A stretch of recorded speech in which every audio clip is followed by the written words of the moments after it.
Hindi dapat ginugulo ang Polonya. Iyan ang mensaheng ibinigay ni Punong Ministro Donald Tusk ng Polonya habang nangangako siyang gagawin ang Polonya bilang may-ari ng pinakamalaki at pinakamakapangyarihang hukbo sa Europa. Hindi ito basta-bastang pagyayabang lang. Hindi lang basta gusto ng Polonya na maging pinakamalakas para lang doon. Ang hukbong halimaw na binubuo nila ay ginagawa para matakot ang Rusya. Sobrang grabe ng bilang nila. Tuloy-tuloy pa ang proyekto. Malakas na ang Polonya, pero tahimik nitong pinapalakas palalo ang sarili para maging tunay na makapangyarihan sa Europa. Ang ating hukbo, ang ating sandatahang lakas, ay malapit nang maging pinakamalaki sa Europa, pahayag ni Tusk, habang buong pagmamalaki siyang nagsalita sa parada para sa araw ng militar ng Poland noong Agosto 15. Ang parada na yon ay nakabasag din ng record. Katatapos lang mapanood ni Tusk ang parada ng 300 nakabaluting sasakyan at 2,000 sundalo nang ibigay niya ang kanyang pahayag at nagpatuloy siya, idinagdag pa. Maari na nating sabihin na bumubuo tayo ng isang puwersa na magtatakda ng kapalaran ng reyon. Dahil sa pagiging moderno nito at sa dami nito at pinahahalagaan nito ng buong mundo, lalo na ng ating mga kaalyado. Isang mahalagang punto ang naiparating. Ang Poland na nagiging pinakamalakas na puwersa sa Europa ay hindi tungkol sa paghahari o pagpapakita ng lakas sa mga kaalyado nito. Iyan ay istilong Ruso at ayaw ng Poland na maging katulad ng Russia sa paraan ng paghawak nito sa kanilang militar. Ang plano ng Poland ay maging isa sa pinakamakapangyarihang bahagi ng isang mas malaking kabuuan na idinisenyo para sa dalawang dahilan. Una, takutin si Putin para tumino. At pangalawa, kung hindi yon magtagumpay, maging handang lumaban ng todo para pigilan ang agresyon ng Russia. Kung may alinlangan man na ang Russia ang nasa isip ng Poland, habang binubuo nito ang pinakamalaking hukbo sa Europa, pinawi na ni Tusk ang mga pagdududang iyon. Binanggit niya ang Russia sa pangalan habang pinag-uusapan ang mga panlabas na puwersang sumusubok na impluwensyahan ang Poland. Kahit na malinaw namang ang Russia ang kaaway na unti-unting lumalapit sa kanilang pintuan. Alam mo yung mga puwersang yon, yung mga partidong pampolitika, yung mga politikong gustong kumbinsihin ang Poland at mga taga-Poland na ang pangunahing problema natin ay ang Europa, na ang Ukraine ang ating kaaway, na hindi kailangan ang European Union at ang Germany ang pinakamatinding kaaway natin. Ipinahayag ni Tusk sa kanyang talumpati bago agad niyang pinabulaanan ang lahat ng mga pahayag na ito at itinuro ang sisi ng mga Polish kay Putin. At sa kung anong paraan ay nakakalimutan nila ang Russia, ang kapitbahay, ang mapanganib na kapitbahay na nakikidigma sa labas lang ng ating mga hangganan. At minsan, pati ang digmaan na ito ay umaabot pa sa ating mga hangganan. Ang pagsasabing ang digmaan sa Ukraine ay umaabot sa mga hangganan ng Poland ay pagmamaliit pa nga yon. Mas tama sigurong sabihing sumasabog na ito. Yan ang ginawa ng isang Russian Kh-101 cruise missile matapos lumipad ng 90 kilometro papasok sa Poland. Sa kabutihang palad, nangyari ang pagsabog sa isang bakanting bukirin at sinundan agad ng mga fighter jet ang missile pagpasok nito sa teritoryo ng Poland. Gayunpaman, mas malinaw ngayon kaysa dati na banta talaga ang Russia sa Poland. Patuloy na itinatanggi ng Kremlin na Russian ang missile. Itinatanggi nila ang pagkakasangkot kahit na natukoy na ang missile. Pero lalo lang pinagtitibay ng insidenteng ito ang punto ni Tusk na ang pagbabagong ginagawa ng Poland sa kanilang militar para maging pinakamalaki sa Europa ay hindi lang tungkol sa Poland. Tungkol ito sa lahat ng humaharap sa banta ng Russia. Ang tunay na alyansa at matinong patakarang panlabas na sumasaklaw sa rehiyon ng Baltic, sariling Eastern Shield ng Poland, umiiral na mga kasunduang pangdepensa at lalo na ang Ukraine, ay bahagi lahat ng pagpapalakas ng Poland ayon kay Tusk. Isa itong ugnayang simbiotiko. Habang lumalakas ang kapangyarihan ng Poland, lumalakas din ang lakas ng mga kaalyado nito at kabaliktaran din. At lahat ng ito ay nagsisilbi sa mahalagang puntong binigyang diin ni Tusk habang tinutuligsa niya ang banta ng Russia. Ayaw ng Poland na makipagdigma, ngunit tanging ang malalakas lamang ang kayang pumigil sa digmaan. O sa mga salita ni Tusk, tanging ang mga malalakas, handang-handa, tunay na malaya at may soberanya ang makakaiwas sa digmaan. Lahat ng ito ay mga magagarbong pahayag mula sa isang tao na may sariling interes na ipakita ang Poland bilang isang malakas na bansa, kapwa sa harap ng Russia at ng mga kaalyado ng bansa. Pero ang mga salita ni Tusk ay hindi pagyayabang. Wala ritong kayabangan. Sinabi ni Tusk sa buong mundo na ang Poland ay nagtatayo ng isang dambuhalang hukbo na kinatatakutan ng Russia. Pinatutunayan ito ng mga numero sa lahat ng larangan. Magsimula tayo sa hukbong lupa ng Poland. Tulad ng itinuro ng Washington Times sa isang artikulo noong Mayo 20, sinabi na ni Paweł Zalewski, Deputy Minister of National Defense ng Poland, na nangunguna ang Poland pagdating sa bilang at kakayahan sa digmaang lupa. Mayroon tayong pinakamalaking hukbong lupa ng NATO sa Europa na may pinakamalalaking kakayahan, sabi ni Zalewski.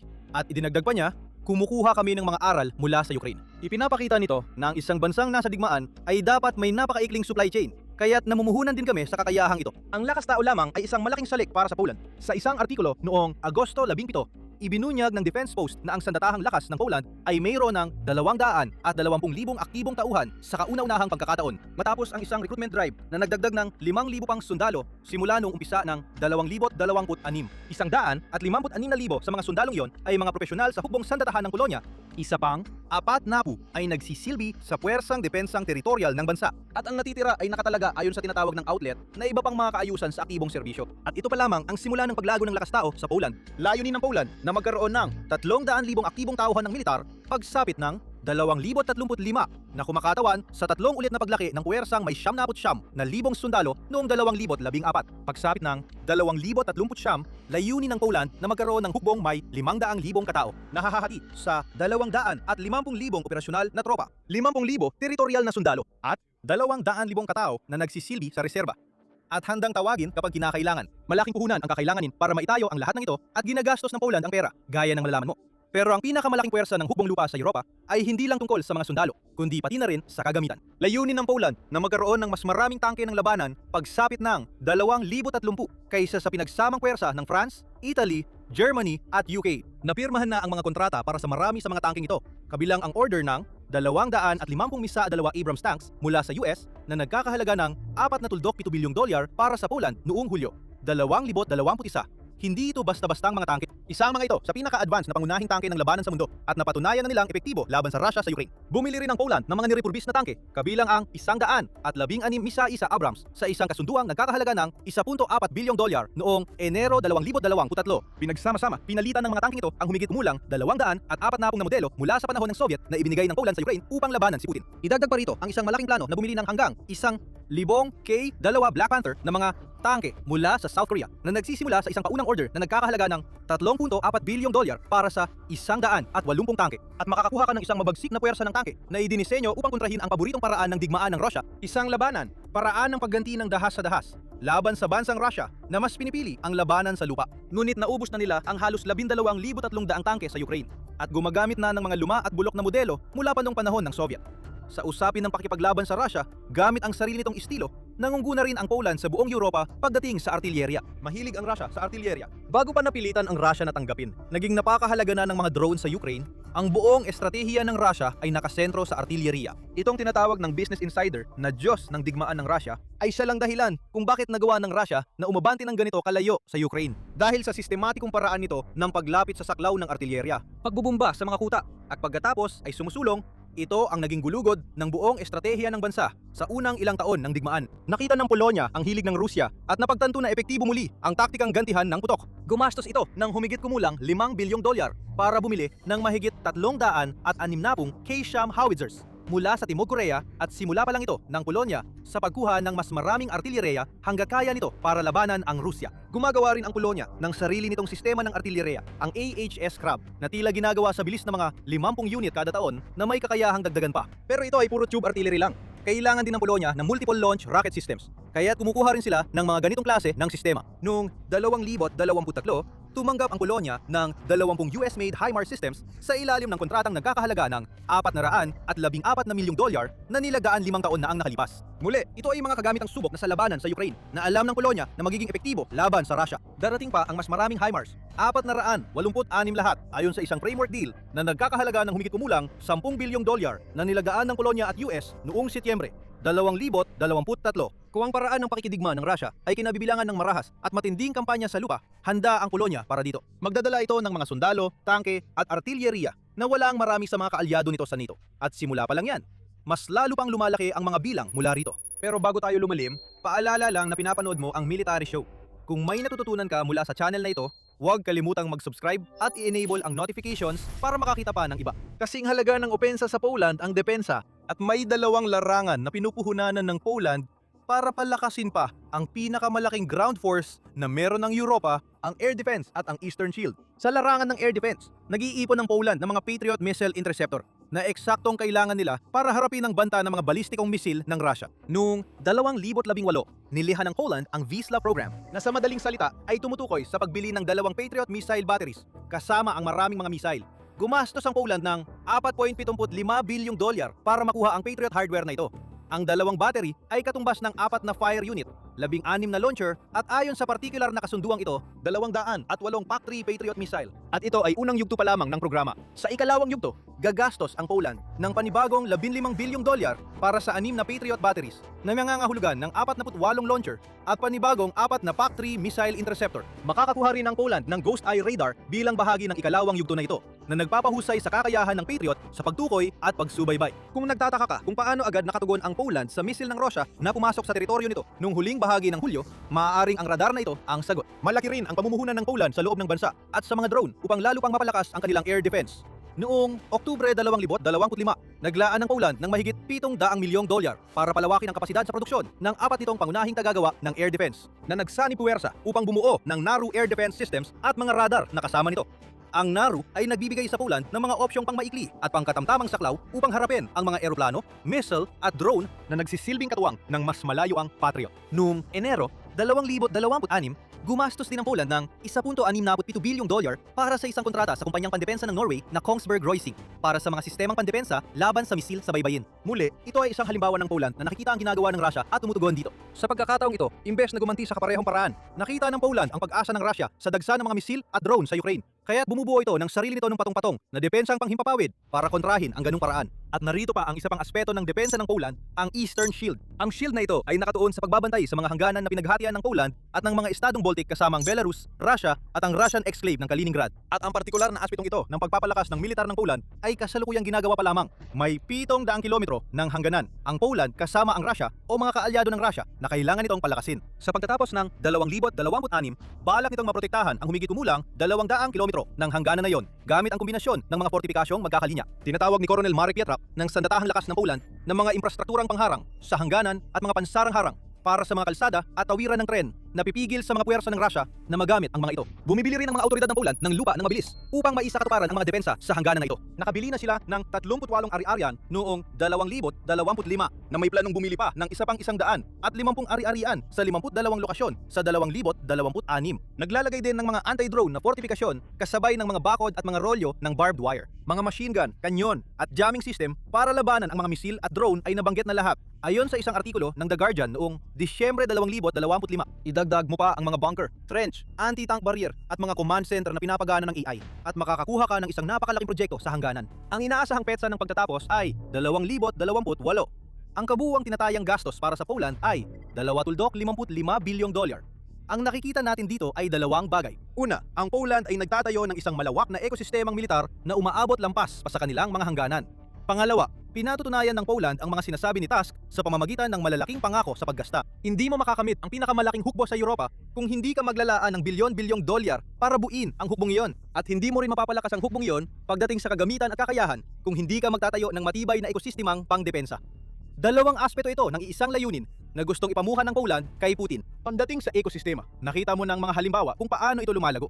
Binanggit namin ang mga pagbili mula sa US at South Korea na nagpapakita kung paano handang tumingin ang Poland sa labas ng Europa para makabuo ng pinakamalakas na hukbo sa Europa. Nakikipagtulungan din ang Poland sa Norway. Bumibili ito ng mga sensor at kagamitan para sa reconnaissance mula sa UK at Israel.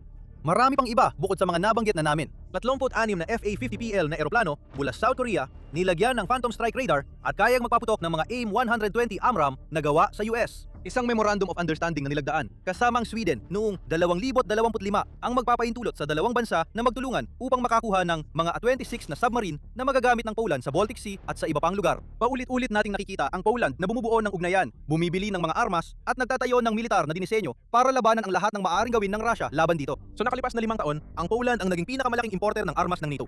Iniulat ito ng Notes from Poland. Ang pahayag na yan ay batay sa datos na ibinigay ng SIPRI na nagpapakita na ang Poland ay may 3.6% na bahagi sa pandaigdigang pag-aangkat ng armas para sa panahon ng 2021 hanggang 2025. Pumanggalawa ang US na may 2.7% at mas malaki pa ang agwat ng Poland kumpara sa UK, Germany at Netherlands. May mga bansa na hindi kasapi sa NATO na mas malaki ang inaangkat. Nangunguna ang Ukraine sa buong listahan na may 7.7% ng kabuuang pag-aangkat.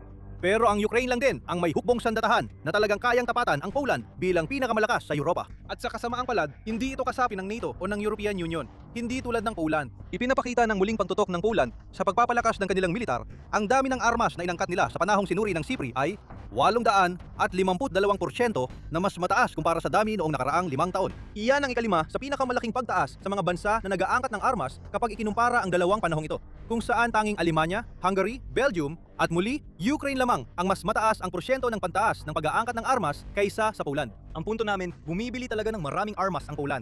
Gayunpaman at marahil mas mahalaga pa, isisanama ng Poland ang sarili nito sa mga ekosistema ng depensa ng iba't ibang ban sa buong mundo. Walang mas magandang paraan para bumuo ng matibay na ugnayang pangdepensa sa isang kaalyado, kundi ipakita mong pinagkakatiwalaan mo ang kanilang mga armas sa pamamagitan ng paggastos ng bilyon-bilyong dolyar para dito. Salapi ang nagsasalita at dito tayo dadako sa isa pang aspeto kung saan nangunghuna ang Poland sa buong Europa pagdating sa pagpapalakas ng hukbong sandatahan. Ang dami ng perang ginagastos ng Poland para sa depensa nito. Mabilis na lumaki ang budget ng depensa ng Poland kasabay ng pagpapalawak ng kanilang hukbo at pagdami ng inaangkat nilang armas. Mula 2020 hanggang 2025, tumaas ang ginagastos ng Poland sa depensa. Mula humigit-kumulang 13.6 na bilyong dolyar kada taon hanggang 45 bilyong dolyar. Plano nitong gumastos ng mahigit 55 bilyon sa 2026 na nangangahulugang 4 na beses na pantaas ng gastos mula 2020. Siyempre, ibig sabihin din ito na mas malaki ng ginagastos ng Poland bilang porsyento ng kanilang gross domestic product o GDP kaysa dati. Noong 2020, gumastos ang Poland ng 2.3% ng kanilang GDP para sa depensa. Maganda ito sa dahilang mas mataas ito kaysa sa 2% na rekomendasyon ng NATO.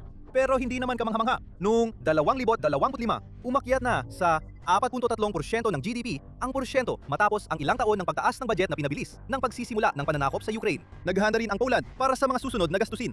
Nakakuha ang Poland ng kasunduan sa pondo na tinatawag na Security for Europe o SAFE kasama ang European Commission, kung saan makakatanggap ito ng 50.9 bilyong dolyar bilang pautang para palakasin ang kanilang hukbo. Marami sa mga bagong kagamitan ng Poland ay nakuha dahil sa kasunduang pautang na ito, at natanggap na ng Poland ang unang 7.65 bilyon na matatanggap nila sa ilalim ng kasunduan noong katapusan ng Mayo.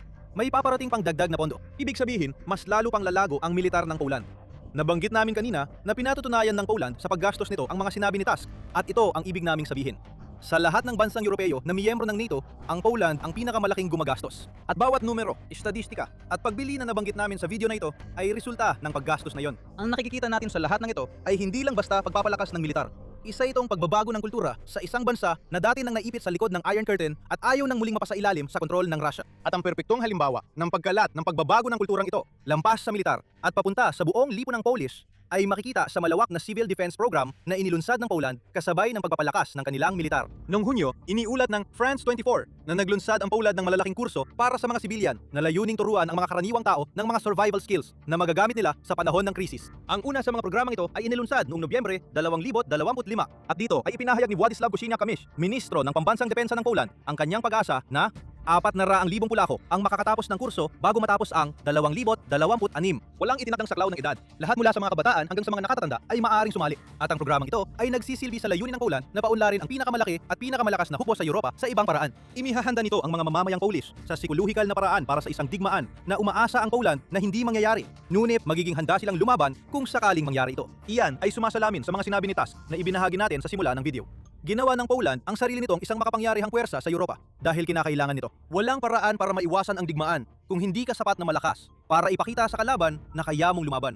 Iyan ang ginagawa ng Poland dito habang patuloy itong nagpapalakas. Nabuo na ang halimaw. Sa ngayon, nakakulong pa ang halimaw. Pero sinisiguro ng Poland na alam ito ng Russia at napakakawala ng halimaw kapag lumampas ang Russia mula sa mga banta at paglabag sa himpapawid patungo sa isang ganap na digmaan sa Europa. At may isa pang bagay na pinag-iisipan ng Poland habang pinapalakas nito ang kanilang depensa sa himpapawid. Itinatanong ng ilang kilalang politiko, dapat bang gamitin ang mga depensa sa himpapawid na yon para protektahan ang Ukraine sa pamamagitan ng pagsira sa mga Russian missile habang lumilipad ang mga ito papasok sa teritoryo ng Ukraine? Tingnan ang lahat ng detalye tungkol sa mga inihahanda ng Poland at kung ano ang ibig sabihin nito sa aming video. At kung nagustuhan mo ang video na ito, huwag kalimutang mag-subscribe sa Military Show at i-enable ang notifications habang sinusubaybayan natin kung paano nagbunsod ng sunod-sunod na epekto sa buong Europa ang pananakop ni Putin sa Ukraine.